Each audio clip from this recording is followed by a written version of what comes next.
नजर इंसान को कब्र में ले जाती है और ऊंट को हांडिया में।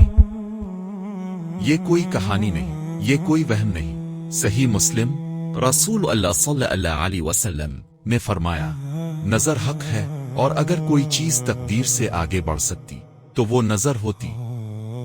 कभी ऐसा हुआ है कि सब कुछ ठीक चल रहा हो और फिर अचानक जिंदगी उलझ जाए, बगैर किसी वजह के? बीमारी, परेशानी, दिल का घबराना, और तुम सोचो आखिर हो क्या रहा है। ये सिर्फ किस्मत नहीं होती, कभी कभी ये नजर होती है। लेकिन घबराएं नहीं, क्योंकि कुरान और नबी की तालीमात में इसका इलाज मौजूद है। एक लड़का था, सब कुछ ठीक था, लोग इसे देखते, तारीफ करते, हसद भी करते। फिर एक दिन सब बदल गया। रात को नींद गायब, बगैर किसी वजह के घबराहट, जिस्म कमजोर। डॉक्टर के पास गया, रिपोर्ट्स ठीक, लेकिन मसला कहीं और था।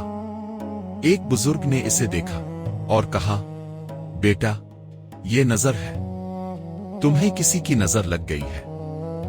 रसूल अल्लाह सल्लल्लाहु अलैहि वसल्लम ने फरमाया, नजर हक है और हम अक्सर इसे नजरअंदाज कर देते हैं। अगर अब में भी ये निशानियां हैं तो घबराएं नहीं, अल्लाह ने हर बीमारी का इलाज रखा है। कुरान की आयत पढ़कर अपने ऊपर दम करें। सबसे पहले अव्ज़ बिल्लाह और कलिमा तैयबा पढ़ें। सूरत अल बकरा अपने घर में 40 दिन चलाएं और उसकी आखिरी आयत रोजाना पढ़ें। सूरत अल फलक और सूरत अल नास सुबह और शाम पढ़ें।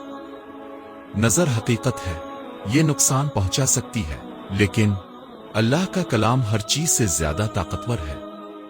अपनी हिफाजत करो और ये पैगाम दूसरों तक पहुंचाओ, क्योंकि शायद किसी को इसकी जरूरत हो। अल्लाह ताला हम सब के लिए आसानियां फरमाए। आमीन।